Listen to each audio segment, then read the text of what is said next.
Welcome, everybody, to the Three Gun Show. I'm your host, Dave Hartman, and this is episode 275. This is our final mid-match discussion from the United Shooting Sports League's multi-gun traditional nationals.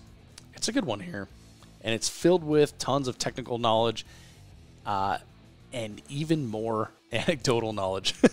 It's stuff that you're going to have to test on your own, take out to the range, and see if it works for you. Adam Maxwell's back on the podcast, and we tackle a topic that we've been teasing for a few weeks now. You'll probably remember from 2 weeks ago. We've been planning this one for even longer. A subject near and dear to Adam's heart. As a former Minnesota boy, I present to you a guide to shotgun chokes for 3-gun. And like I said, an important topic here. You're going to get a lot out of this one, but only if you put the work in. And you're going to find out what I mean in just a minute. So before we do that, I mentioned a couple times in this podcast that I had not changed my choke out from an IC in the UML match, and I just wanted to clarify that on the last day I did use mod several times. So that may not make sense right now, but that'll make sense throughout the conversation, so keep that in mind. Now, before we get into the show, I want to thank so many of you for picking up a Born to 3-Gun t-shirt from the 3-Gun Show Pro Shop. That's right, Born to 3-Gun is back. If you've been hiding under a rock, Born to 3-Gun, the most popular design that we've ever put on a t-shirt, is back, and I'm loving all the pictures that y'all are posting on social media of coffee mugs, hoodies, t-shirts, all good stuff. But the coolest is the several of you that have picked up the Born to 3-Gun onesie for the little one in your life. I think that's really cool. So we have onesies available too. If you haven't picked up some Born to 3-Gun swag of your own, you can get yours at 3gunshowproshop.com. With Christmas coming up, you can definitely find something for the whole family at 3gunshowproshop.com. This podcast is brought to you by the good folks at JP Enterprises, the finest rifle components built by people that actually shoot the games you do. You do.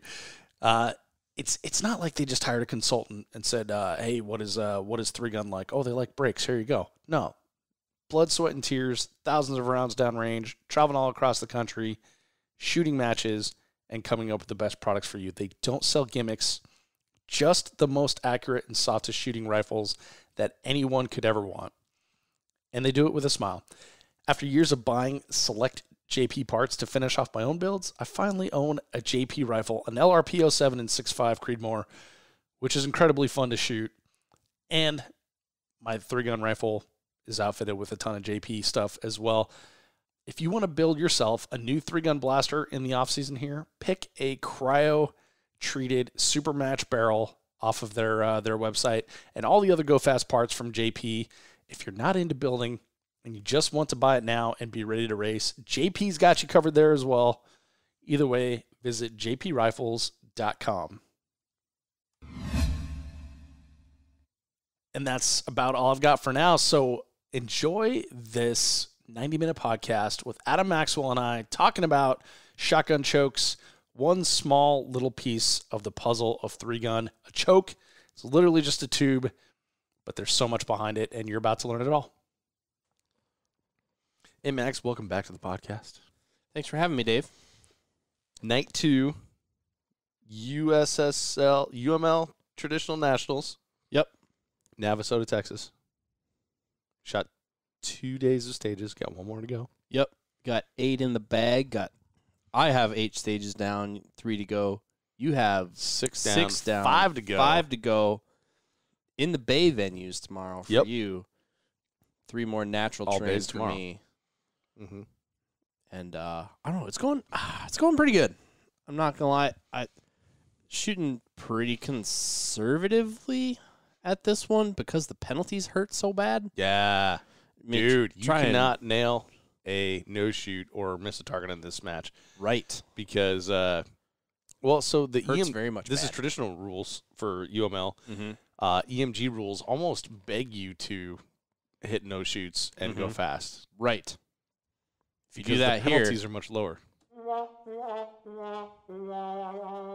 Exactly. So yeah, definitely playing it.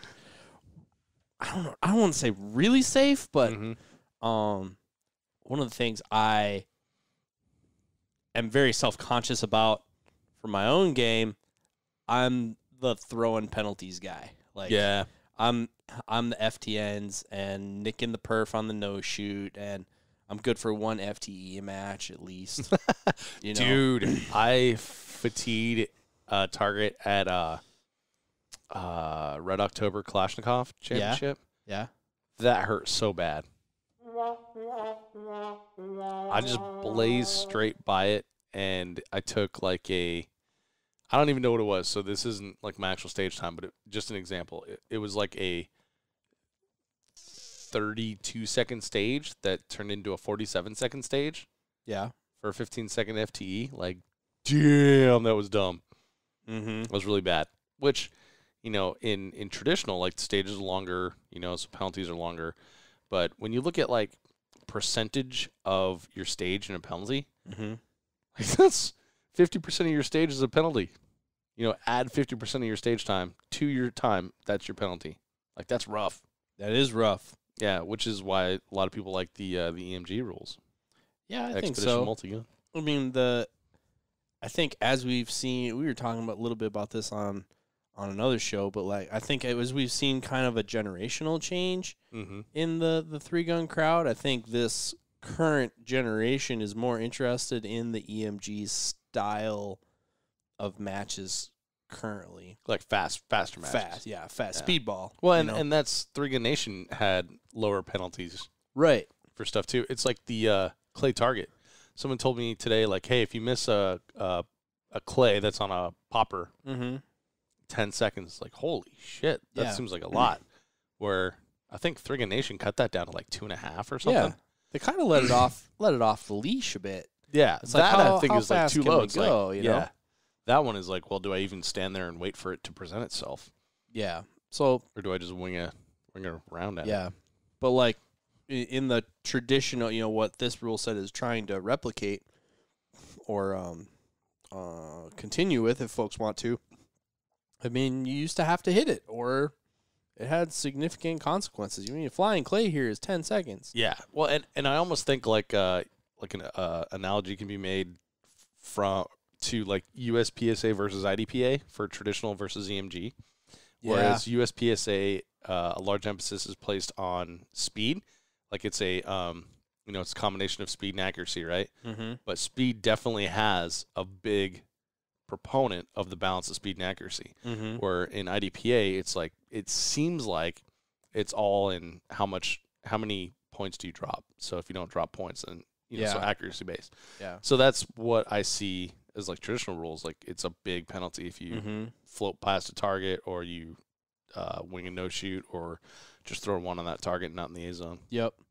And it's fun to play both. Like I'm glad there's. It's hard to switch back and forth. It is, because it's a different mentality, but even though I feel like it's going away at this point, I hope it doesn't go all the way away. Right.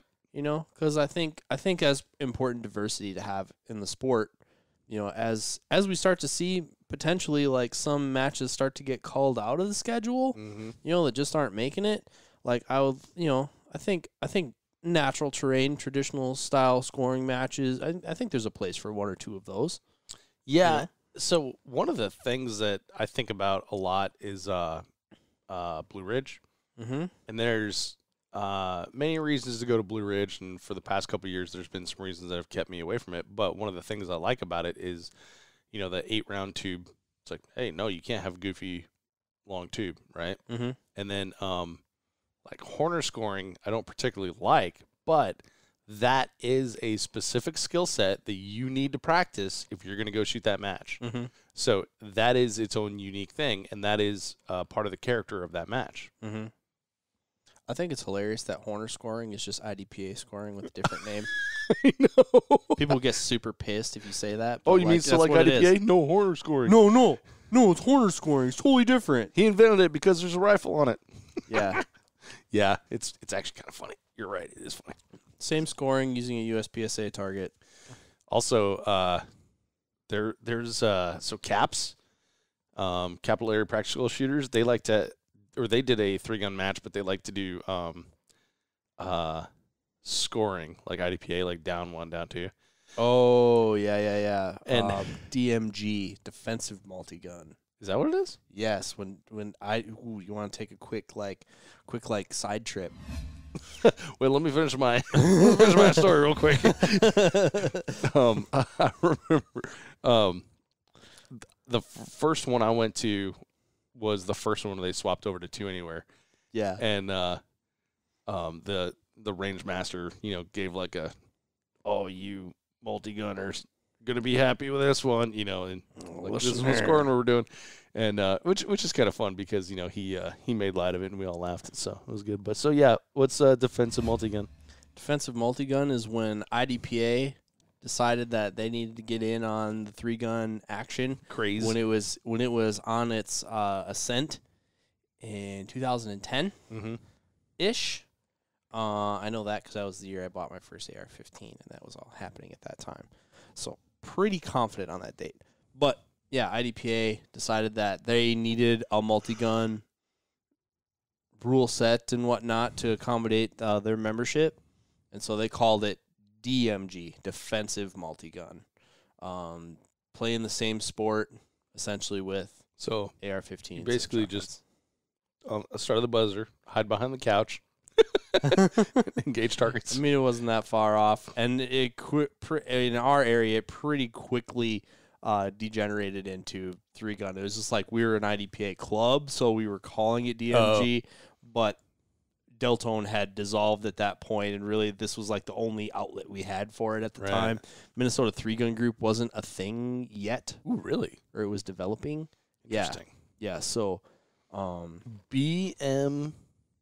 3GG, 4 Minnesota 3-gun group. Yeah, so there's a local club in Austin that has, excuse me, I don't know what they call it, but it's a 2-gun match, and it's under IDPA rules. And I really think that's not for me. I mean, it never took off, really. I think maybe I lost touch with that club. I'm not sure if they're still doing DMG or not. But as a whole, I mean, you're the 3-gun show, and this is the first you've heard of it, so yeah, it can't be that popular. Well, I knew IDPA had a 3-gun thing. I didn't know it was called DMG. So, but yeah, I forgot where we were going. Yeah, so I don't remember where we're going with that. I either. think that's different rule sets and scoring. Yeah, okay. So, anyway, this match, I shot 3 stages today. And I felt like I was getting in a groove. Like yesterday was kind of like Rocky, It was like down, up, down. And then today was like up, up, up, Oh. Yeah, so finished my 3rd stage on like a thing where, like Lanny Basham style, you're like, that's like me. Like that is what, there we go. That's what Dave should shoot like, Dave's on a crescendo. Yeah, exactly. Yep. Dave's flying high and didn't step in any cow shit today, which is awesome. And didn't go prone on any cow shit, which was awesome. And which is something that you have to worry about at this match because all the cattle are roaming around the range. It's kind of crazy. Yeah. Especially when you're filming someone. Don't look through the camera here, folks. Watch your feet. Watch where you're going prone. I actually avoided going prone in cow poop and chose stickers instead that I was then picking out of me for like the next 30 minutes. Oh, man. But so anyway, so I finished on a good stage where it's like, okay, all the practice that I've been doing shooting on the move showed right here, and then loading on the move showed right here, and unfortunately, like that one had like a really strict 180 line, so there was still some start and stops because I was walking faster than where the targets were coming, whereas if it was like a traditional outlaw or terrain type thing, you could shoot backwards. So there was a little bit of herky-jerky, but it wasn't like enough, and I was like stuffing quads how I think I need to. I was shooting on the move how I think I need to. No makeup shots in the shotgun. Go to the pistol. It was actually pretty decent. So it was good. And then you know where this is going. And then we had to reshoot a stage. And that was unfortunate because it put us like another 2 hours on the range, which when you're doing like an 11-stage match. So I don't know how you are, but like in my head, I get like the schedule that I'm going to do. That's it. Like it's etched in stone in my head. And if I have to deviate from that, like it really rocks my world a little bit, you know? And that was one thing I really hated about 3 Gun Nation is that they would always change the schedule on you and pull shit for this. Like, oh, we didn't plan this, we didn't plan that, and so now we're going to change this. And it was always an email that came like 2 in the morning. So, because you're checking your email at 7. Yeah, exactly. I'm not sleeping and trying to get a good night's sleep. But anyway, so we went and reshot that stage, and I actually improved my score on that stage by like 5 seconds. So I kind of have mixed feelings on that. Like I didn't want to reshoot that stage. Like our entire squad had to do it, except for one guy. And Dylan. Dylan. Just kidding. Sorry, our bleeping isn't. We're not quite there yet. Yeah, we don't have it. Fingers on the We're trigger. gonna figure that one out. But yeah. Anyway, so that one was bittersweet because of the entire squad. There were 2 guys that improved their time, and everyone else vastly unimproved their time. Like they went backwards. So the mood as we were leaving the range was not as high as it was after when we were done with the stage that we were supposed to be done with for the day. So now I'm trying to reset the brain, get, what's behind us is behind us. Let's move forward. Got 5 stages tomorrow. I haven't looked at. No idea what we're going to do, what we're going into. Yeah, there's nothing scary over there. Yeah. You'll be fine. Yeah, I we'll see. think you're on the downhill. It's all downhill from here, Dave.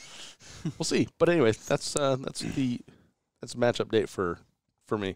Yeah. How'd your day go? Pretty good. Like I said, we're shooting base stages today. Did you shoot all 5? Yeah, I shot all 5. And they're the kind of stages that they're fun. They're the kind of stages that I like to shoot, but it's kind of like you can roll up there and 15 minutes, you're pretty comfortable. We haven't really had a hard and fast 5 minutes, or I had a look at some of them before the match started, so I kind of knew already the broad strokes of what I was going to do. So it didn't feel rushed or anything. There weren't any really sneaky Pete, pardon the pun, targets.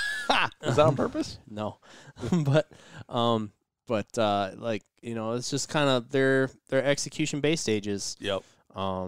So it felt good to get those down, and because we did 3 stages yesterday, which is kind of a light day. So like we had a full morning today. I tell you what though, like 3 stages seems like a light day, but once we put in that 4th, it seemed like a long day. Right, and it's which kind is weird because usually we do 4 and 4 yeah, anyway. like you're saying. I mean, I'll shoot all day if I that's not a big deal to me. But like usually when I do that, I have it in my head, right? Yeah. So you kind of you've prepared for it. Yes. And you also start managing something we don't talk about a whole lot, but you start managing your hydration and your nutrition. Yes. Ahead of time, and the give a F. You have to manage those. Like I only have so many for the day. Yeah. And so if I feel like I've given all my emphasis and my energy to those stages, and I'm like, whew, thank God that's over. Now I can go and relax. Like my head's just clicked into like let's go take a nap mode. Yeah. In sprint mode, yeah, like there you go, sprint mode. In sprint mode, not eating as much. Still drinking, but not drinking water. But not as aggressively. Yeah. Maybe not like making as much of an effort to sit down. Yes, sitting down is a huge one. If I know I'm going to be out there all day, I like try to make get your weight off your feet just for a little bit, because it adds up on the back end. We're talking about that today too. It's like even in a club match where it's going to be done at like 2 p.m.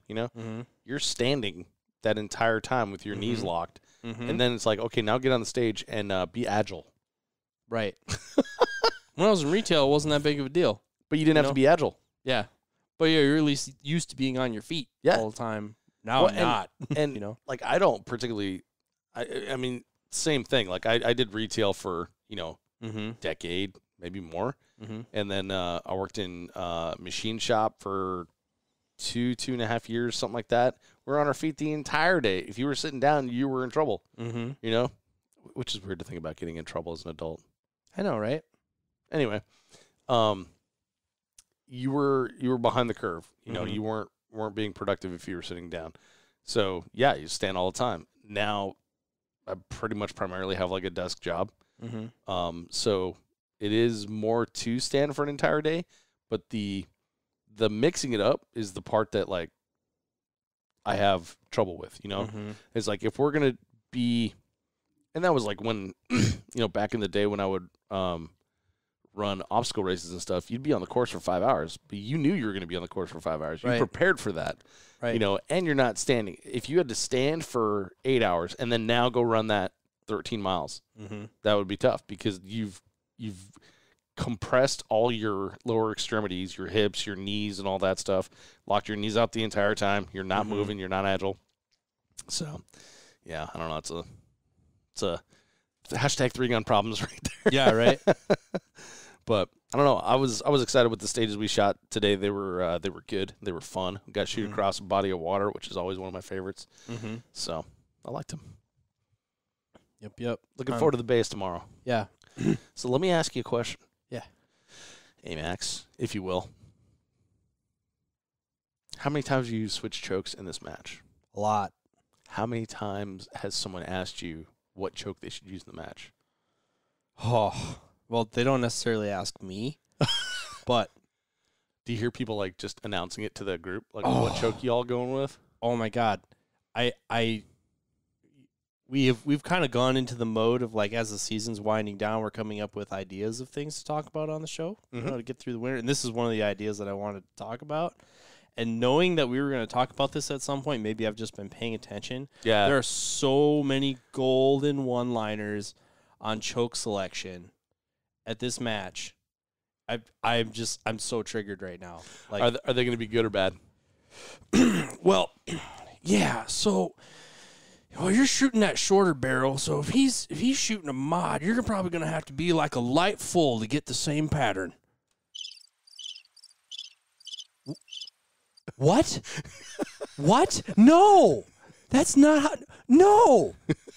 You should not give advice to anyone about anything because that's just stupid. So recently I had Jay Christensen on the podcast, and I think that's one of the things that spurred this one. Other than you know, we get this question a lot, but we were talking about our friends in Austin that have hoser and far chokes, right? And they are friends. So like. Darren is dude I train with a lot. Darren Spada. Garrison's a really good friend. I shoot with them. I cannot talk to them about chokes because we're speaking English and Dutch. That's weird. You said Dutch and I said duck. I know, right? Yep. Yeah, so they're speaking duck. It's because hoser is not a choke size. Neither is far. Right. And it's kind of. You hear so much of it, and I feel kind of bad because I do get asked a lot about this kind of thing, especially you know, with a lot of people transitioning over into open, me being fairly out of the closet on the short barrel, you know, Vepers, you know, and people are trying to decide the long barrels or the short barrels or the intermediate barrels, and what does that mean for choke selection? And, you know, like, well, yeah, so, I mean, basically you're like 2 sizes open or 2 sizes tighter than what the guys on the 19-inch barrels are shooting, right? And I'm like, no. I'm like, what do you mean? I was like, it's not. And that's why I kind of wanted to talk about this, because it's not linear. You're saying there's no firm standard rule of thumb, right? Yeah. Like, and it was like that in back when I was in TAC, too. Guys were like, well, you're shooting a 24-inch barrel, I'm shooting a 28-inch barrel, so I want to be like a size more open than you. Like, no, not necessarily. Yeah. So that one's like kind of a misnomer, too. Yeah, and even like, even when we were talking about doing this podcast, I mean, you were kind of like, do you think there's enough to talk about for a full show? Like, we've kind of talked about that already. And I think it doesn't get the respect it deserves when people will talk at length about long-range shooting and BCs on bullets and 69 grain bullets versus 55 grain bullets and how many mils do you hold off for a 5 mile an hour wind. People who do all this math, the same people who use those 2 chokes. Yeah. They knew all this point. stuff about rifle shooting, but they have dumbed down shotgun patterning into 2 constrictions. Yep. And I'll be honest, like, I tease those dudes for it, but I'm very close to the same way. Not even saying that they're wrong. No. But that's not I pretty much had it boiled down to 2 chokes too most of the time. Yeah. I have 3 chokes. Yeah. One of them is my threads. Yes. But yeah, when I was shooting Benelli, I had basically 3 chokes. I carried 4. I carried a full just for the weird stuff. Mm-hmm. But yeah, I basically had it boiled down to light mod most of the time. Diffusion when we were going to turn the hose loose on Pound Town and just let things go. And I had an IM for stuff that needed to be tighter, and it was hard to get an appreciable difference. Of those chokes. That was just what I arrived at, So for me, like, I'm still using the factory chokes. I'm shooting the Stoker M3000 right now. Mm-hmm. Because my other shotgun's not working. But so that particular one came with 3 chokes. It came with a IC mod and full? IC mod and turkey. Oh. Yeah. That's aggressive. Yeah, and the turkey is kind of weird. Like, it looks like, that turkey choke definitely came from Turkey because there's no sort of design elements. That's a pun for the Stoker crowd right there. But oh shoot, I don't know what button it is.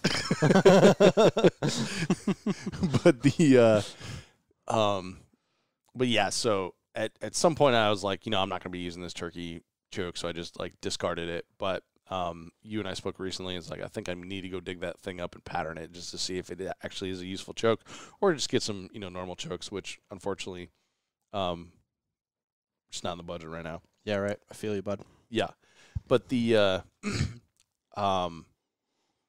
so IC and mod is basically what I bounce back and forth in between, and then I joke about using the threads, but I think I use that maybe 1/2 time per year. Yeah. I don't use it that often at all. Usually it's IC, and then if I got stuff far away to shoot, I'll go with a mod. Yeah. So I joke about my friends with the hoser and the FAR, but that's kind of the way I do it too. But those are my options. I do like having it narrowed down to a few options because then it removes paralysis by analysis. Yes. And one of my favorite jokes I've said on the podcast before is light mod is for people who cannot make a decision. And you'll find people like with their IC or their improved cylinder or their modified choke, and they're thinking like, well, I don't think that's quite a mod, but I'm worried about the IC. I'll go with light mod, And that, for me, is like, that's a half measure. It's like, nope. Right. Is it far? Do you need to? And furthermore, the difference between a light mod and a mod is significant. But you can still hit that target with a mod by taking 1 extra microsecond to make sure that your shot is right on, or your bead is right on target. Well, let's back it up a second here. Let's do that. So, I want to get to all that. That's what I want to talk about. Do you want to give like a definition of chokes and like what they do, like a little background? Yeah. I actually did research on this. You'd be proud of me. Oh, I love it. So I am proud. Because I don't know everything about this. I don't even have a satisfactory understanding of what I want to know. But I do know what I need to know and what's missing. And so part of our purpose for talking about this, for all you listening out there, is we start to talk about this stuff and you start to have questions. That means you have some homework to do on this type of stuff. So, and if you come up with questions on this, it's a good thing. Yes. Because that means you're thinking critically through the topic. Right. And that, like G.I. Joe said, knowledge is power. Knowing is half the battle. Yes. So thanks, Joe. So, in the world of ballistics, there is internal ballistics. That's everything that happens before the projectile leaves the muzzle. Right. That's primers, powder, burn rates, velocities, things like that. There's external ballistics. That's everything for the payload flying from the muzzle to the target. And then there's terminal ballistics, what happens when it hits. Okay? Chokes, for the most part, we're talking about external ballistics. Okay, so when we pull the trigger on our favorite scatter blaster, we light the propellant, and the chemical reaction starts and builds pressure, and it starts forcing the shot column out the barrel.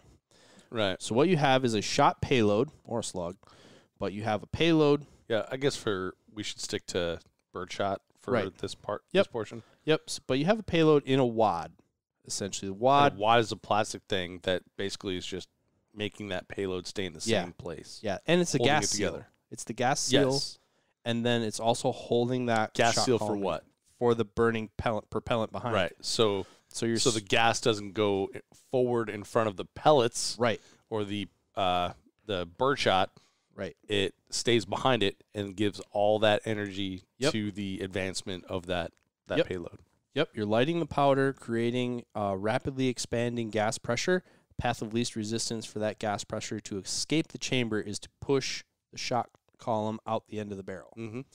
So when that starts to happen, your wad is moving down, and it's all moving as one. Picture it as you sitting inside your car. If you were the payload, the wad is your car. Ooh.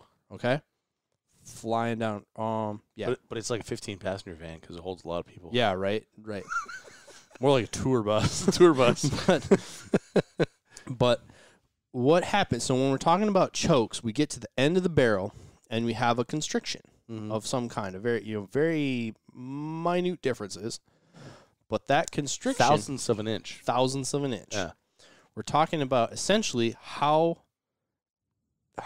the wad is going to get squeezed before we release it into the atmosphere. Because so when you say constriction, so like our choke, and if you've ever pulled your choke out of your shotgun, it's like 2 inches long, 3 inches long, maybe 4 inches long or something like that. So that constriction goes, the number on that choke that says like whatever the diameter is more narrow than your barrel. So at some point in the choke itself, it's forcing the wad and the payload to be closer to each other, compacting it, right? yes, because if you ever looked at a wad, on the range or whatnot, you'll notice that it's kind of got a base to it, and then it's got some petals to the side that kind of open up like wings or a parachute almost, or like a flower blooms. That's like a flower. Like yes. why you called it petals. Yes.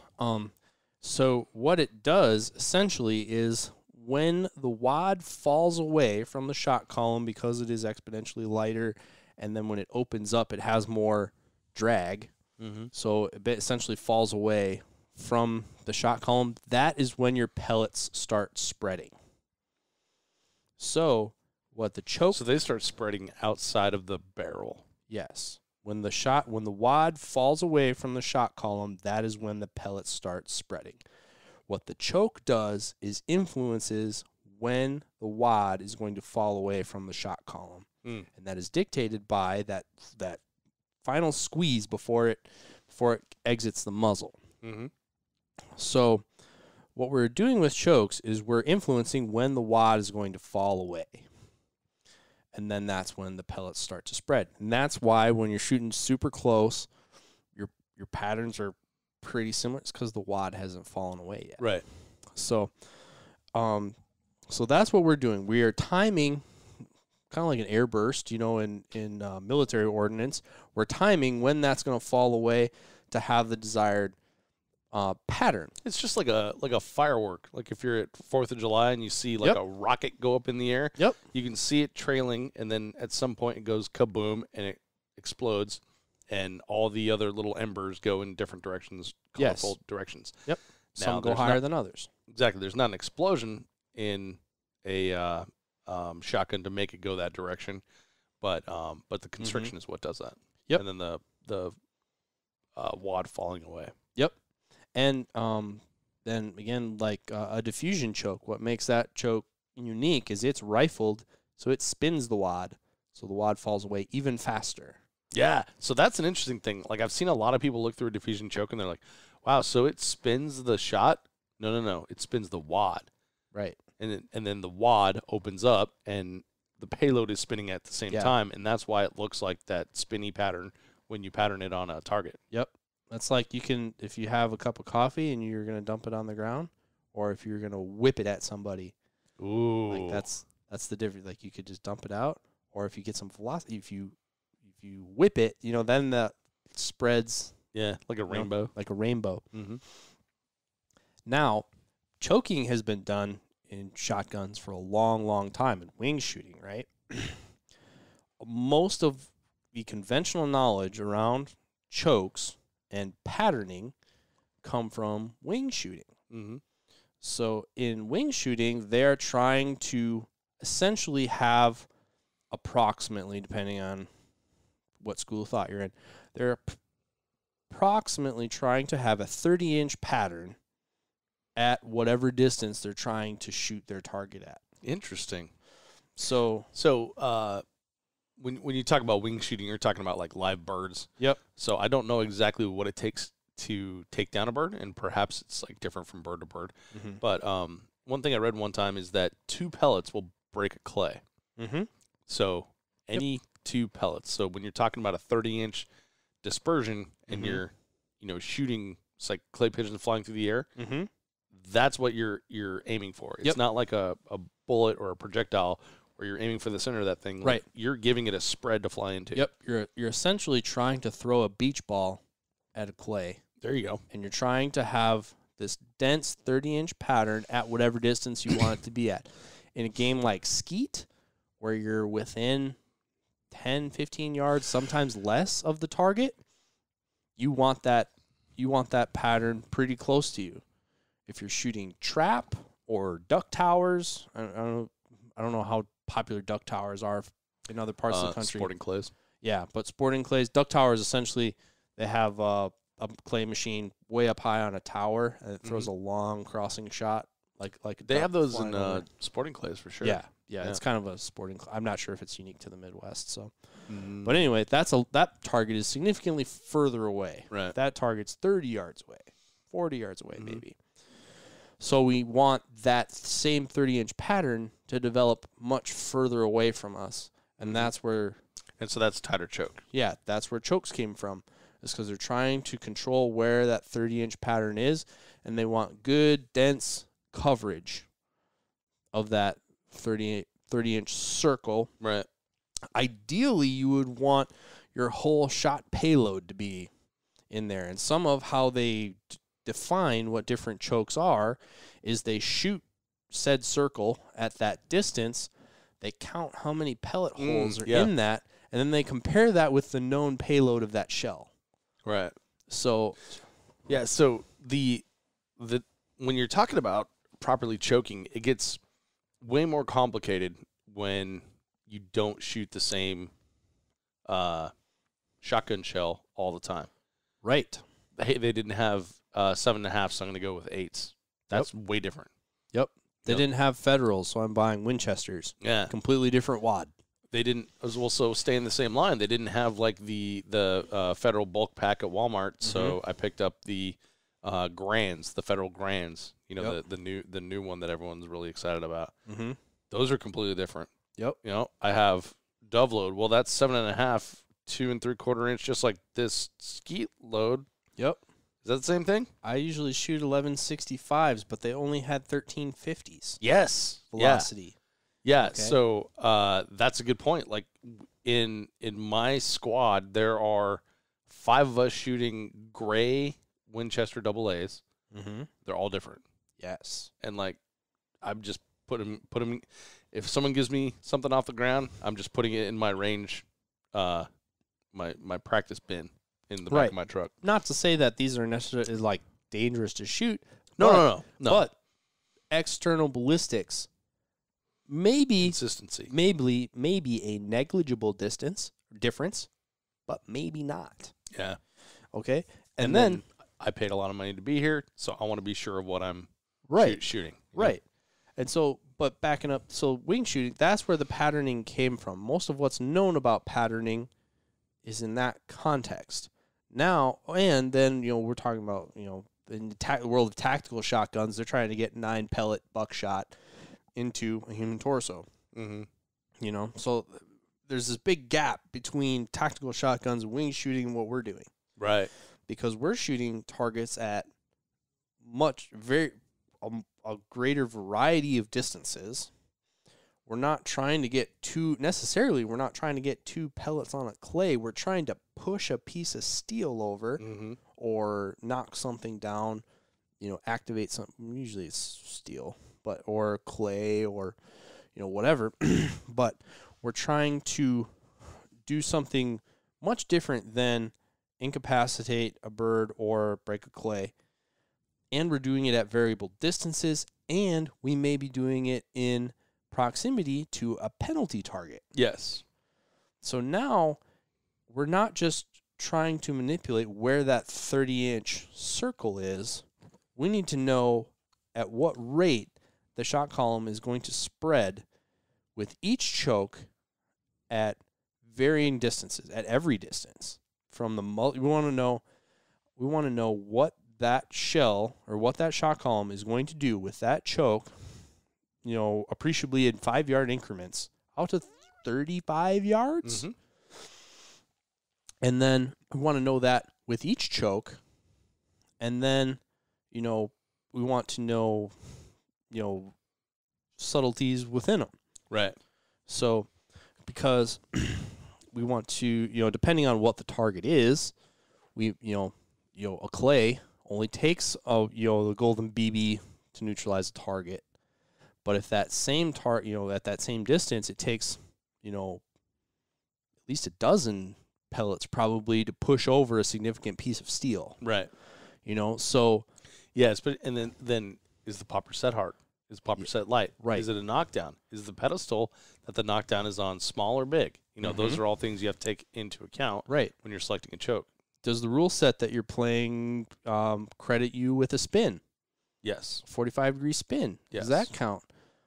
Is the plate sitting at an angle? Is the strike face that you're going to hit that plate at, is it going to get an energy transfer, or is it angled and it's going to glance off? Do I have a full presentation? Is it facing me?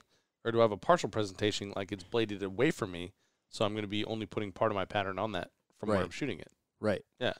So, a lot to think about. So when you start to figure these things out, it's fairly easy to do, but it takes time, and you got to do it. But essentially, what you need to do to fully understand this with your gun and your loads is you need to shoot each choke at each distance on a big sheet of paper, like butcher paper. Can I give you an alternate way to do this? Yes. So one Kevin Travis, who used to run the Colorado Third Gun Championship, took me out to show me how he went through his chokes, and he put out a popper, and it was full-size popper, a knockdown, so basically like an 8-inch steel on a pedestal, a static clay, and then that first popper had a toaster on it. So those are 4 rounds. And so you put in whatever choke, and you go to 7 yards, 10 yards, whatever it is. Boom, clay. Okay, so I got the clay. I got the popper. It was hard to hit that clay because I had to aim really hard on it. It was easy to hit that clay because I didn't have to aim hard on it because my pattern's bigger, whatever. You know, observe, write this down in your journal. Then shoot the knockdown. Does it fall? Shoot the other static clay. Does it break? Reset it, back up. Reset it, back up. Reset it, back up. And then repeat that with each choke. And so those are similar targets to what we're going to see in matches. So you know what it does to a flyer, a tosser, right? Toaster. You know what it does to a popper. You know what it does to a knockdown. You know what it does to a static clay. And it's weird because as you back up and find the limit of your pattern, you'll notice, like, okay, popper didn't go down. Knockdown almost didn't want to go down, but it went down. Clay, busted. Take another step back. Popper didn't go down. Knockdown didn't go down. Clay, busted. Take another step back. You know, that kind of thing. So that part of it is kind of tedious, and I think what you're about to describe is what I would do first. Right. because then have a baseline of where to start with. Yes. But what you're describing is actually probably how most people in our sport learn this. They learn it's all anecdotal. I think most people learn it from shooting stages and screwing up. And essentially what you did was recreate 4 key, environments that you would take a shotgun shot in and saw what would happen, right? So, but where I take issue with that kind of, because I've heard that kind of things like that before. But you only know how that popper is going to fall over on that day, set the way you set it. So eventually you need to translate this information over into what you're describing. You need to understand that I need quite a bit of pattern to knock that over, or at this distance it doesn't take a whole lot. Sure.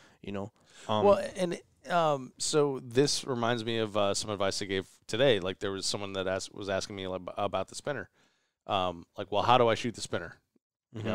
And it's like, well, buddy, how much time do you have? Yeah. And we were talking about specifically rifle, so we were talking about 75 grain versus 77 grain versus 69 grain, et cetera, et cetera. Yep. Where to shoot it, how many times to shoot it, that stuff. And I was telling him, like, when you were shooting it, you were shooting the back, hoping to push it over, but you were trying to push it against gravity, and you can't do that. Yeah, over center. Yeah, so I recommended one of the things that he do is just look at the spinner from as many different angles as you can while someone else is shooting it, and just watch what it does and how it reacts. Yep. It hit here, this is how it reacted. It hit there, this is how it reacted. And you can do that with, I wouldn't recommend doing this with, like, someone other than your buddy, because then you'd have to ask everyone, what choke was that? What load was that? What shell was that? That kind of thing. Yep. But if you observe your own shooting, and club matches are low investment places to do it, watch. Did that popper fall over, or did I drive it over? Did it just go down? Yeah. Or was it was it set hard? Was it set soft? Yeah. Observe everything about it. Like, is that popper facing me? Is it set hard? Is it set soft? Is it a full size popper? Is it a mini popper? Did it go down with force? Did I have to put a second shot on it to encourage it to go down? Look at everything. And when they hit it, what did it look like? Did it look like a big gray cloud of dust that hit it? Or was it just a few specks and it fell over? Because, you can get a few pellets on it and knock it over, or you can hit it with a full column, and you can tell the difference, but you have to be watching when they hit it, and you can see.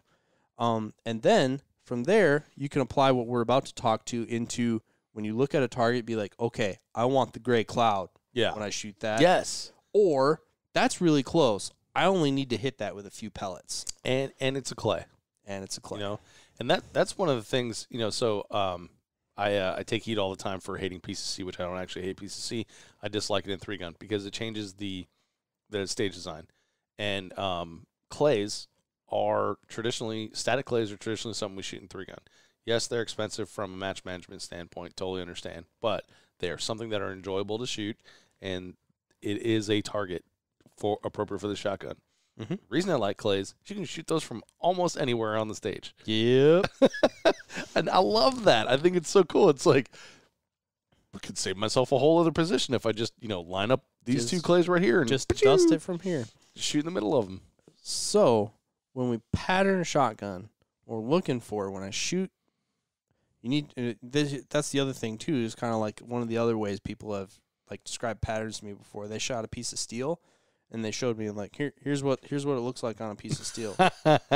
Here's a 10-inch plate. That's what it looks like. Adam's holding his palm up, and that's great. Your 10-inch plate tells the story, but it's only part of the story. That's completely anecdotal. So that's cool. Cool story, bro. And it's part of the story. Right. You don't even have the idea of the full pattern. Yeah, it's not the story. Right. What I'm looking for is the story, so that I can, the full data set, so I can apply it to a context. So what we do is we shoot the paper at all these distances, right? So you go out and do big white butcher paper is what you're talking about. Yep, biggest piece you can find, because you want to get as many of the pellets as you can. And then I take all that back, and then I draw a circle. I'm looking for 2 different measurements out of the same pattern. I'm looking for what I would call absolute diameter, and then we could call it effective diameter. Okay. So absolute diameter is, and you have to approximate here a little bit because you're going to have flyers on the outside. So like, but, you know, how big is that pattern? You know, essentially, what gap could I shoot this pattern through and not hit either side? You know, if you had hard cover on both sides and you wanted to get all your pellets through, how big is that? So just an absolute corner to corner, whatever the best approximation is for that distance. At close distances, that's going to be your effective pattern as well. Effective pattern, to me, is the pattern that is dense enough to not have clay-sized holes in it. Okay. Because at some point, you're going to have your pellets spread to the point where you're going to have holes in your pattern. Yeah, so you can kind of take like the expansion of the shot as like a cone, right? Yes. So it starts out very small when it leaves your barrel. Yes. Almost 0.74 inches in diameter. Yes. And then once you get 30, 40, 50 yards away, yes, it's gone so big that, you know, a coyote could stand in right. between. Right. So essentially you could call and press the perfect shot, you know, on a trigger pull, but you could have a target find a void in your pattern and not get hit. Yes. So, trust me, I've done it. Yes. So what I'm looking for when I build a dope sheet for a gun, I'm looking for how big is that pattern in the sense of, like, if I have an array of clays, like, how big of a pattern do I have if I'm trying to get doubles? Or if we're trying to get a little sloppy in our sight picture, you know, doing the flash sight picture, like the Pro Series clay races. Yeah, those were like diffusion, right? Yeah. Yeah. And then I want to know, at the same time, where am I going to start to have these holes so that if I need to lay some pellets, some density on something, I want to know what that is too. So essentially that tells me how wide I am for a spray type effect, and then I want to know how constricted I can be if I'm trying to sneak past things that I don't want to hit. Because there are matches where, and in the past, I remember very specifically some matches in the early days where they had targets between two very prominent and valuable nose shoots, and the gap was like 18 inches. So the gap was 18 inches, and it was 15 yards away. I would go back and look at my sheet. It's like, well, for light mod, my pattern is going to be 16 inches at that distance. I need to choke up because I need more control and more control over my pellets to not veer to either side and hit those nose shoots. So that's what we're looking for in patterning. I want to know how big it is, absolute size, and then effective size, where targets can't hide in my pattern and not be affected. Especially smaller targets, like there's those 3x3 hexes. I forgot about those. Yeah, you clip one of those with just one pellet, it's just gonna spin. Yeah. You know, maybe. Luckily, this is a match where they'll call a hit on a spin. Yeah. Yeah, and these in particular, they have a base that's as big as the strike face, and it's sitting on a big pedestal. So I want to shoot those with a mod. Just send them flying. You want to shoot those with a full. Really? They gave a lot of people problems. Interesting. Okay, good to know. Good to know. So that's what we're looking for in patterning. Now, if we go back again, we go back to the big manufacturers: Federal, Winchester, Remington, Fiyoshi.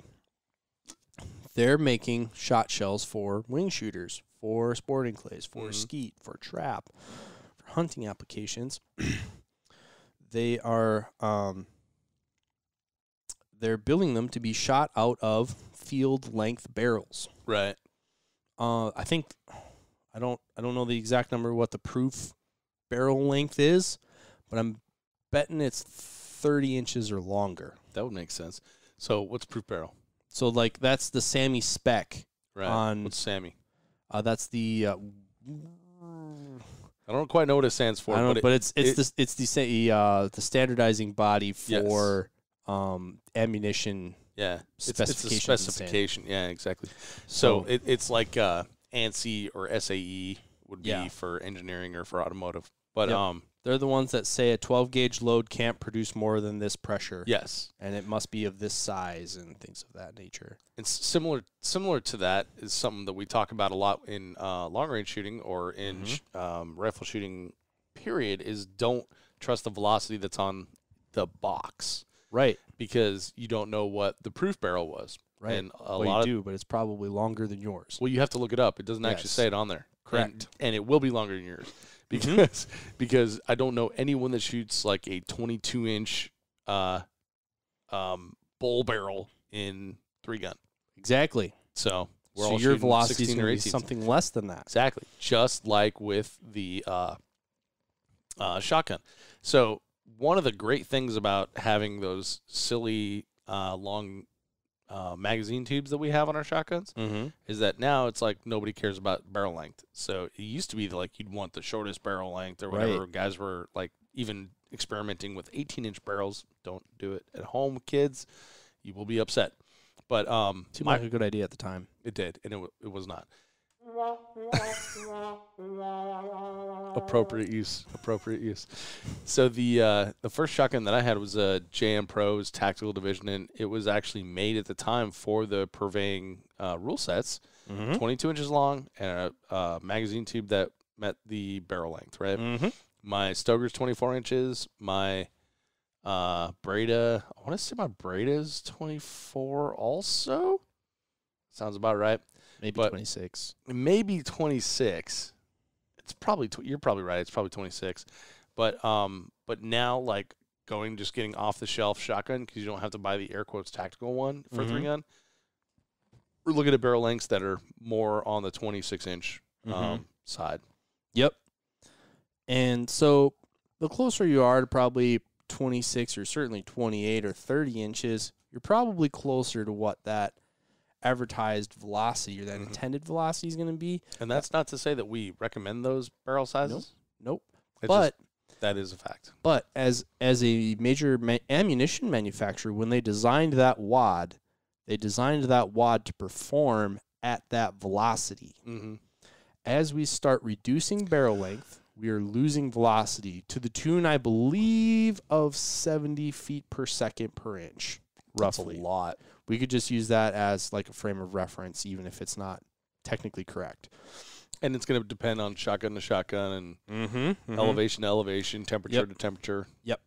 But essentially, so you're shooting, as we are using shorter length barrels for the application of our sport, we're also reducing the velocity that wad is actually going to fly into the atmosphere at, which affects how it falls away from the shot column.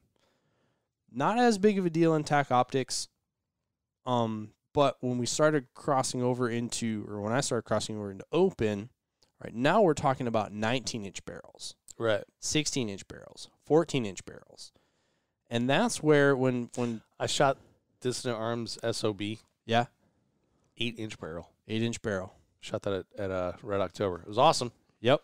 Probably not patterning super awesome though. No. Not at 35 yards, probably. No, I think we were shooting at like 8 or 9 yards or something like that. Yeah. So when folks ask, well, so open guys, they're about a size tighter, they're about a size this or size that. Well, that's because the wad is falling away at a different time than it is on a conventional size shotgun. And what I found and what I need to do more research on, but, you know, like everybody, there's time and resources, right? So, but what I found in my initial testing of the short barrel shotgun, or the shorter barrel, my shotgun's a legal length, is that I would have a very dense core. It's about 9 inches when I measured it. With different chokes, different distances, I got about a 9-inch core that's very angry. So that's your effective? Yeah, my pattern? Effective pattern. Pretty immune to distance, for sake of conversation. Really? But the variable is how many flyers do I have around the outside edges? Right. With more open chokes, I have more pellets on that periphery in my absolute pattern. They're not evenly spread. Anecdotally, when I tested it with one shell on one day. So when folks would ask me, well, so You know, and when I inquired with other shooters who were shooting longer barrel, they hadn't really seen this, or I questioned if they'd actually done their homework on this. But it was kind of like, so I'm not necessarily going to say that, yeah, you can pretty much 1-for-1 be a size tighter than somebody with the longer barrel vepr and you're good to go, because it's not necessarily the same. Because I might have a pattern of a different size, but if I effectively shot a Charlie hit on a target, I'm hitting with the edge of the pattern, right? And that part of my pattern might not have enough pellets to do what I want to do. And that's the difference when folks started talking about, you know, the different chokes applied to our sport. It's, well, what does your pattern look like? How much of it do you need? And, you know, is the edge of your pattern going to be just as effective as the middle of your pattern? Do you need to press a perfect shot in the middle to get the, you know, the angry part of your pattern? Or is a 2 delta type situation where you shoot it as you're kind of swinging by, you know, is the number of pellets you hit it with somewhat irrelevant? And so I'm glad you brought that up, because that is a method of checking your pattern that I've heard discussed before. I think the first time I heard this was from Mark Passamatic, like way back in the day when I first started.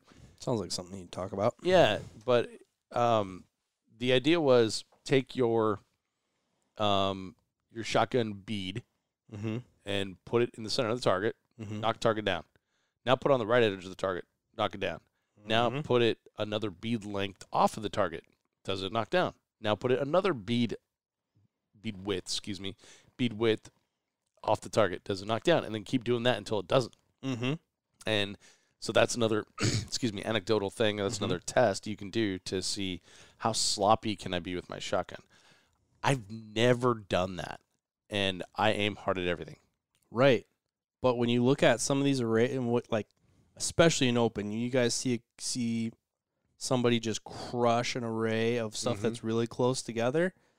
That person probably either consciously or subconsciously knew their pattern was big enough that they didn't have to see, because, you know, marksmanship 101 in our sport, you need to give the target exactly what it needs, no more, no less. Acceptable sight picture. Yep, acceptable sight picture, because 2 inside the perf scores the same as 2 stacked on top of each other, right? Well, but one takes more time. It's crazy now to think about that, because, you know, Ryan Kleckner talks about acceptable sight picture all the time in his instructions, and I took a lot away from that one, and I've now done, like, if there's a hanging BC zone, I don't care if my rifle's in the center of that target.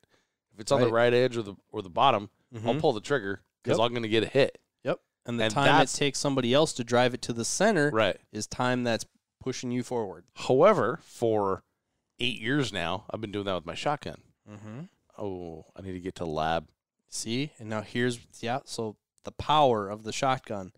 And this is where, when people say things like, you know, I have near, close, and far, or whatever the chokes are. It's hoser and far. Hoser and far. Like, oh, yeah, those are the only 2 chokes you need. Like, you know, maybe it'll get you by. Shooting for the center will get you by too.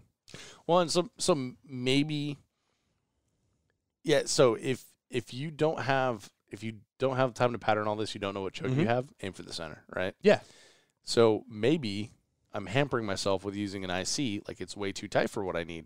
Right. You know, or I mean, this is all stuff I'd have to do. Go figure out, like, well, how sloppy can I be with that IC? Yeah, most of this is not information you need to play 3-gun. This is, however, information that's very powerful if you know it and you know how to use it. It's like a small little leg up, right? It's a force multiplier. Ooh, force multiplier. Yeah, it's a good one. Use one on military terms. I was gonna say, did that real tall guy teach you that one? No, Steve. No, Fisher didn't teach me that. He taught me a lot of other stuff, but not that. Yeah, that's a good one. So that's kind of where I'm coming from, and that's where, like, you know, the classic one that I always kind of shake my head at is, well, IC should be okay, right? It's like, Yeah, probably. But you're probably selling yourself short.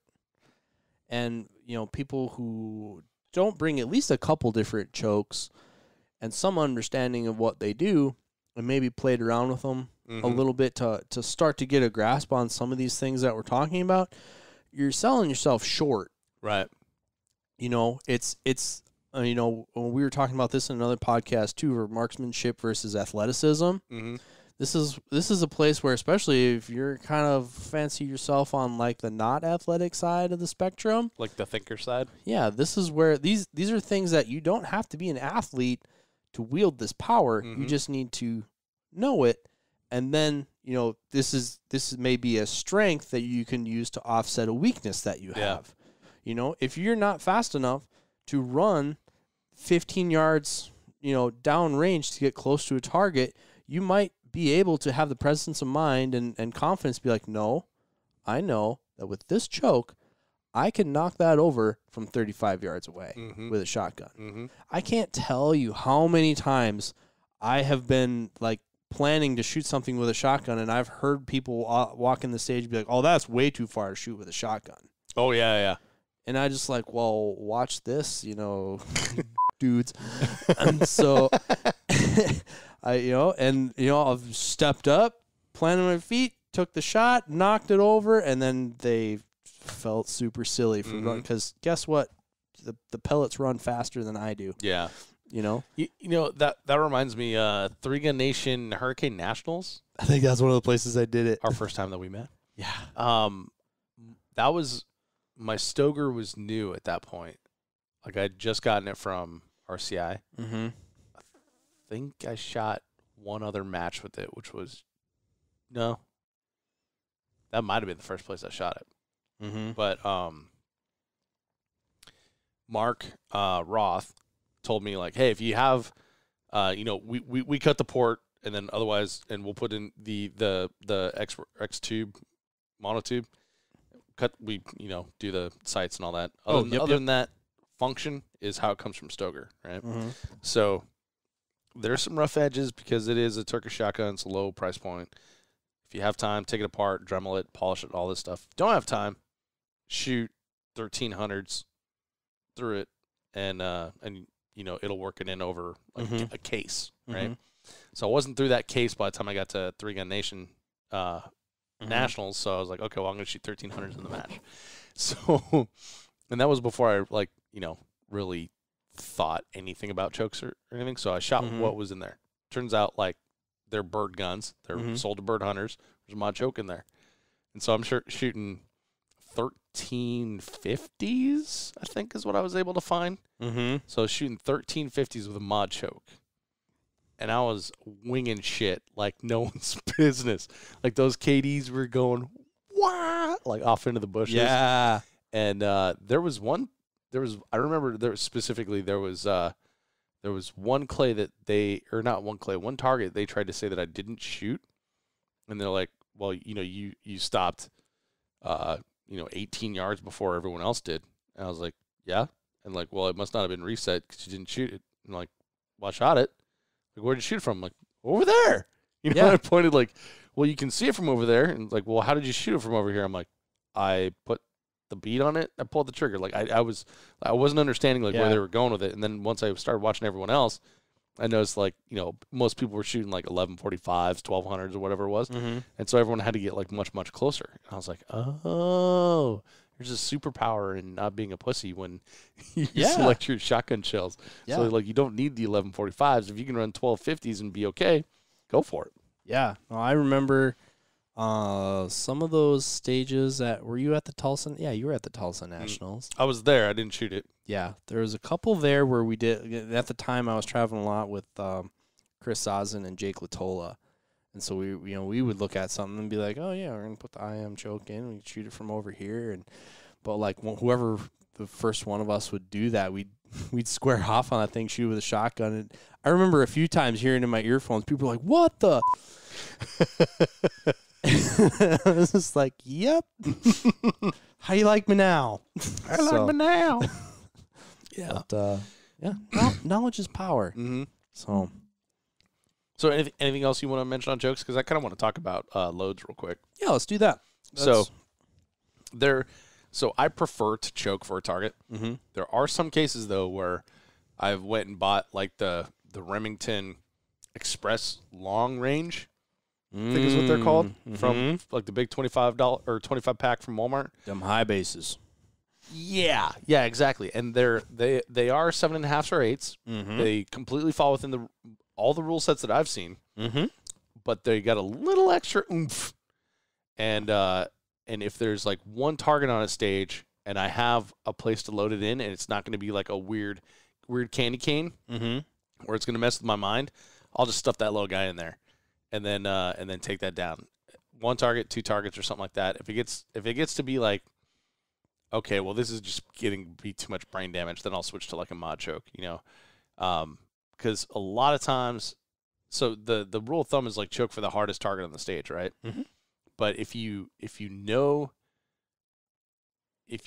your chokes and you know your patterns, especially with those specialty loads like that, and use the same specialty load, you can kind of skirt around that for that one target, and then use a more open choke for the rest of the stage. Good example is Vortex Shooter Source.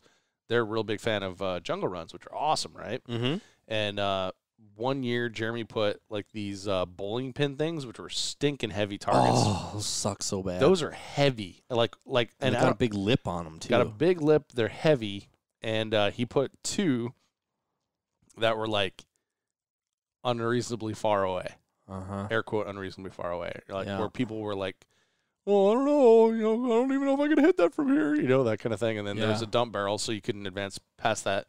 And so my pal Chad and I went and got those express ones from the Walmart, and sure enough, it was like boom, boom, and then just ditch, and they were gone. And so that's been like another specialty arrow in my quiver. Like I'll travel with half a box of those or so. Mm-hmm. And the other thing is what we were talking about earlier is 1145s. Mm-hmm. I stay away from that. I don't think that for me and the kind of shooter I am and my build and my technique, I don't think there's an appreciable difference between 1145s and 1245s that make me faster, that make me think like, wow, I better get these 1145s. Mm-hmm. Do you?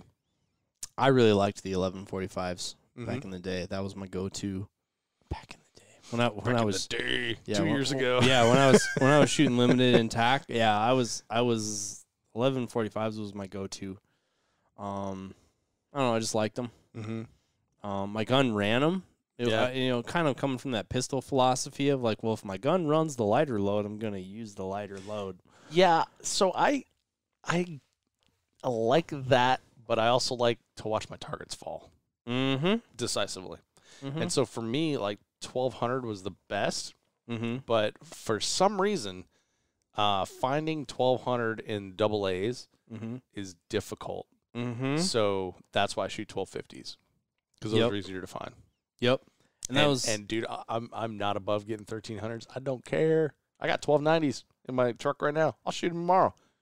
Just watch. Yeah, those are what I get now because I shoot a Vepr. But like that was the other thing too. Like back in the day, because Jake and Nathan Payne, who I was shooting with a lot, they would always give me a hard time because I was usually choked tighter than them. They were usually IC. I was usually light mod. Well, that explains why, because I was wondering about the light mod. I'm like, it seems like Adam would run a more open choke. Okay, well, that makes sense then. Well, I actually tend to be a little bit tighter.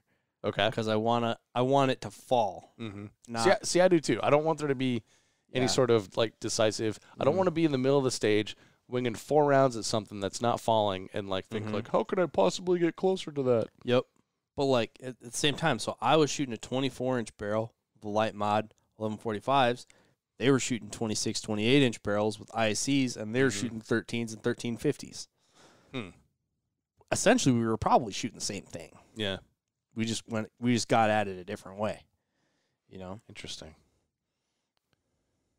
And so that's part of when you're taking, so you're taking advice from somebody on choke, and consider the advice. consider the advice. Not that they're giving you bad advice. They're probably telling you what they're doing, but what they're doing might not be apples to apples with what you're doing. So having an understanding of what your gun does is always going to be a safer play than crowdsourcing information. Right. And if they say hoser, politely thank them and move on to the next person. yes. Just kidding, Susan. People get real weird about their chokes, I found out. Oh yeah. Oh yeah. And again, we're taking very firm opinions. Yeah. And thousandths of an inch. Yeah, for sure. Right. Yeah. It's the difference between that hoser and like a quote unquote IC or a cylinder. Yeah, and honestly, probably like, pretty slight. I would like to, grab a set, not to own but to measure. Just bust the calipers out and see. Just because I do hang with people that have those chokes. Yep. They already have their investment. They're not going to change them because of me and my complaints. So and it would be nice to know, like, okay, well, if Darren's going to be shooting a hoser on this one, what is the actual equivalent? Right. And that's not to say that it's snake oil either. No. And you could even go further into the weeds. We could talk about forcing cone and things like that. So, like, they probably put a lot of thought into those two sizes, but the difference between those... They probably did some sort of statistical analysis, like what are the most popular or the most frequently used chokes in 3-gun. Yeah. Yeah, but, like, I mean, the differences between those are very slight. And then something you were talking about earlier in the episode, the difference between each set of sizes in choke.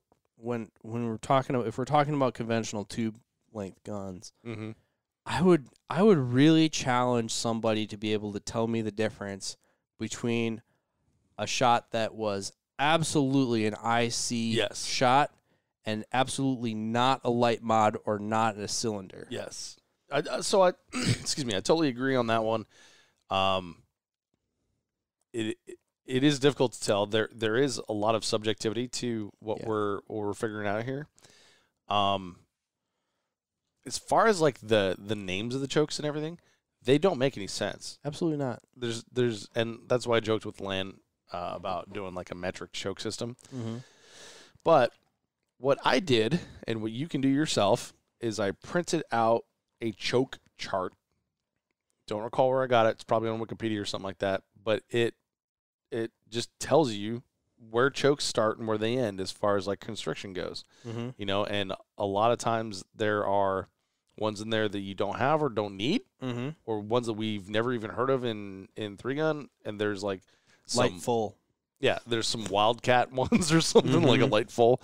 So maybe make your own spreadsheet and eliminate those, but make a little card to keep it with you in your shooter's bag. So like I have an IC, right? And I don't properly have the knowledge to know the name of the choke I need, but I know I need a tighter one. Right. Pull that little card out.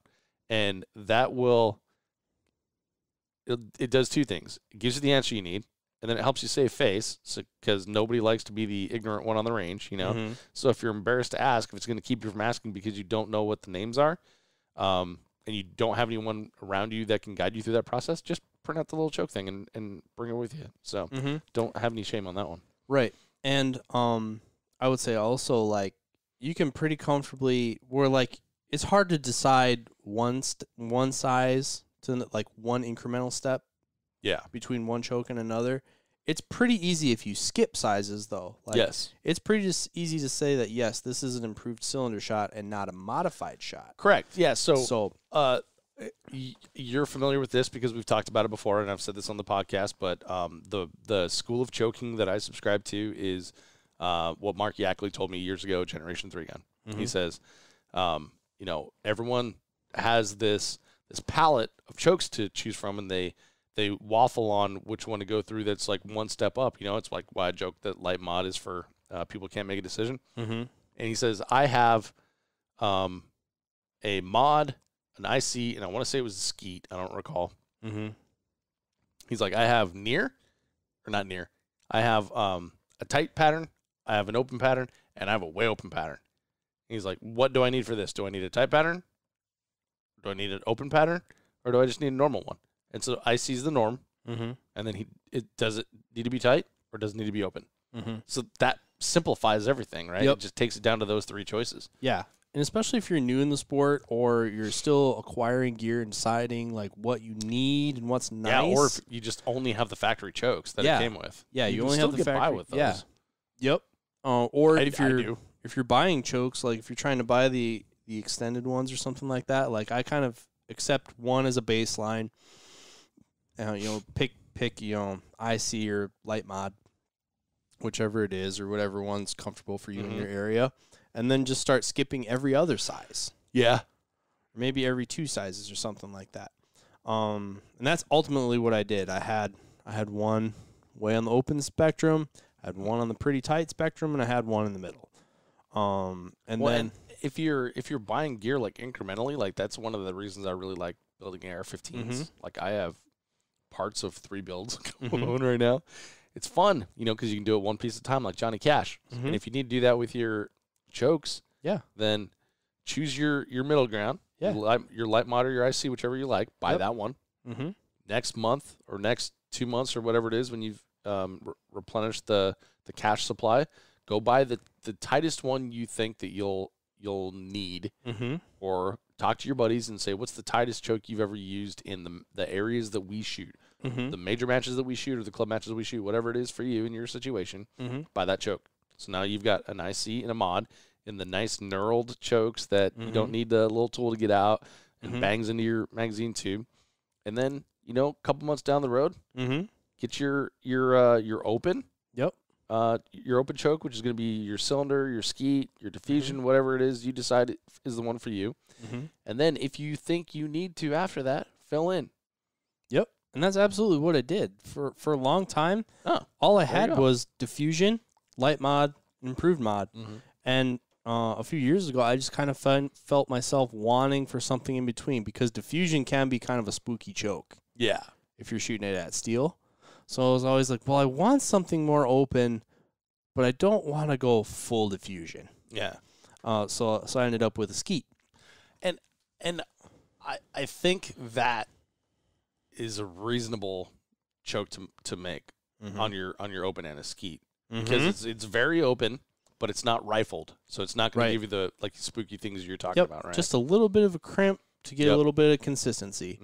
And then just in case somebody's just really frustrated with us using all the names, so like the common, look it up, Wikipedia. The common constrictions, we're starting at the most open.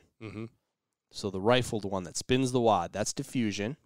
Cylinder essentially is no choke, so it's just a smooth bore. Yeah, smooth bore, if you will. And then from here, we're starting to constrict a little bit. So from cylinder, it goes skeet, improved cylinder, light mod, improved mod, full, and then there's crazy turkey chokes. Yeah. There's a few other, specialty sizes, and they get light full and things like that. So I know someone's screaming at the radio like, "Oh, my grandpa had a blah blah blah." Right. Yeah. You can cut this pie infinitely. It's still a pie, right? Yeah. Yeah. So there's still bookends. Yeah. If you want to be the sipper of cognac in the crowd full of beer drinkers, just whip out your light full. Yeah. Right? Do you want to go to thousandths of an inch on your constriction or 10,000ths of an inch on your constriction? Do you not have one of these? Oh, you don't have a light full?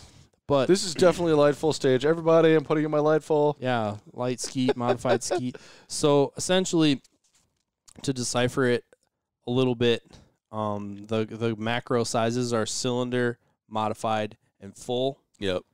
And then, generally speaking, the improved, prefix denotes a choke that is slightly more open than the base word. Improved means it's slightly tighter than the base word. Light mod is slightly more open. You just said the same thing. Oh, did I? Said improved and improved. Oh, okay. So modified is in the middle. A light mod is slightly more open than a modified. An improved mod is slightly tighter than a modified. Okay. So hopefully that helps you decipher it a little bit. That does help a lot. And then just knowing those three things will help you get through it, which is interesting because the mod is the middle, right? And mod in 3-gun is tight. Mod's pretty. That's when people are whipping out their mod chokes. That's when they're like, man, we need to tighten this up a little bit. Yeah, I really need to knock this down, or I really need to tighten up my pattern. Yeah. And I think of modified a little bit more as I need to tighten it up a little bit. Like when I in my mind, when I really need to tighten, I'm thinking improved mod or full. Yeah. Well, so if I had a full choke, I would probably think differently. But vast majority of the time, and most of the people are not wrong, most of the time, improved cylinder or light mod is a good choice. It's not the choice, but it's a pretty good choice. So you're probably going to be somewhere in there. And then there's times where it's definitely a good idea to be more open. Oh, yeah. Well, we had a guy on our squad that I'm not sure of his we had lunch with him today. So he's shooting a Breda B12i, and he, on one stage, you started off with 3 birdshot, and then you went to 4 slugs, and then from there it was optional. And so he did it backwards. He did the slugs first and the birdshot, which I like to go least damage to most damage. You know, like if I shoot a slug on that birdshot target, that's going to be a bad thing. But if I shoot birdshot on that slug target, it's not going to be a bad thing. So anyway, that's just a sidetrack. But so he went the other way. He went slug, slug, slug, and then turned the birdshot and was just like wham, wham, wham. Where the RO is like, we're going to need to check those targets. And it was fine. He's just shooting a mod. We're like, hey, what choke you got in there, mod? And the RO was like, oh, okay. Yeah. You know, like he was significantly overchoked for that. Did he knock him over? Absolutely. Was it decisive? Absolutely. You know, Yep. I don't think it held him back any. However, he was not getting any doubles on a lot of the arrays. You know, so that's part of the strategy of the game, right? Yep. Yeah. And here at this match, which is ironic that this, I was just thinking as we're talking here, it's funny that this is a traditional, but all the shotgun targets are really close. Not necessarily. All the targets I've shot so far are really close. I've used most of my chokes. And I have a full set. Well, you have 14.5-inch barrel too. Right. But I've used the full spectrum of chokes at this match. Yeah, see, I've just done IC the whole time. But I've also shot a full flat of shot shells and right. Pistol shooting a lot more. Yeah, I mean, that's a really good point because there definitely are targets that are really far away that could be shotgun targets. But given the option, it's like, well, I got 21 tries or I got 12 tries. Right. Yeah. Yeah. But for deciphering deciphering the lingo, like terms that won't really get anyone's attention, improved cylinder, modified, light mod. When people say, well, I'm using diffusion, people that makes, oh really? Or I'm using improved mod, or I'm using full. People are like, oh, it's that kind of party now. You know, so there's, you know, that's kind of the spectrum of, like, you know, chokes that will, like, get people's, like, when you're pulling out a full choke, you'll, like, get people's attention. Yeah, and you almost have to explain yourself. Everyone will be like, where, you know, oh, this is a full choke stage? Well, where did I put that, you know? Yeah, oh, I don't have a full, dude. Can I borrow your choke? Yep. And then one more thing before we wrap it up. Slugs. Okay, this whole thing with slugs through the chokes and whatnot. Chokes do change the point of impact of your slugs. Absolutely. All depends on how much. Yep. For the most part, you can shoot slugs through pretty much any of the chokes that we're talking about. If you're worried about it, cut a slug apart and push it through the tube. That's a good point. If it fits through the tube, you can shoot it through there. But I think it's a lot of it is maybe out of date or old wives' tale like information. Like in the 60s and 70s, it probably wasn't a good idea to shoot slugs through full choked fixed barrels. Well, and it's very possible with the manufacturing tolerances, you know, that have tightened in the last 70 years that you were just talking about.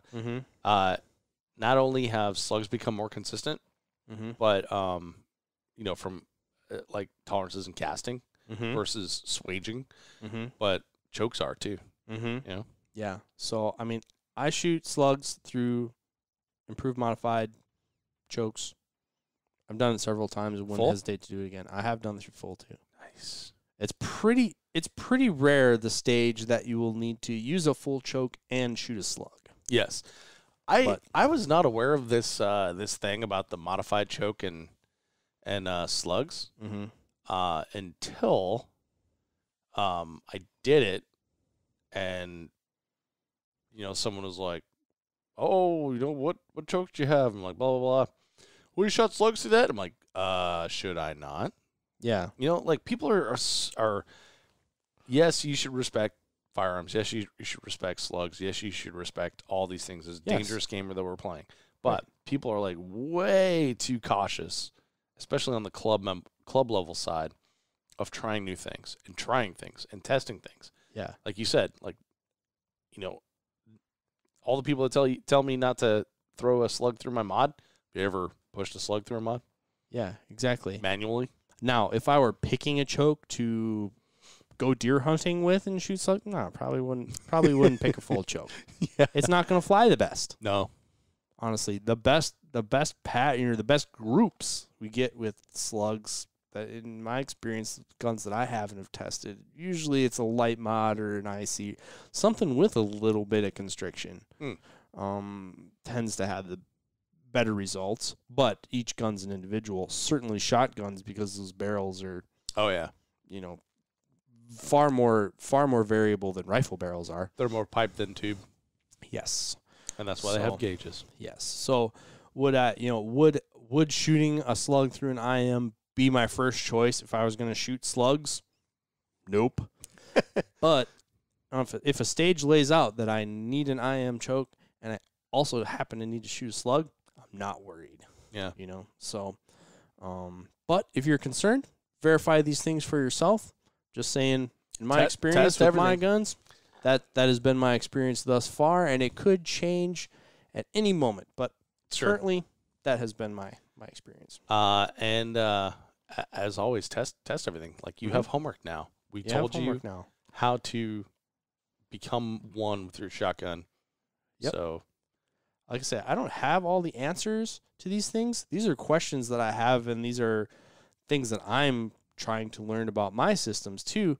And I just see so much of this bad information getting passed around.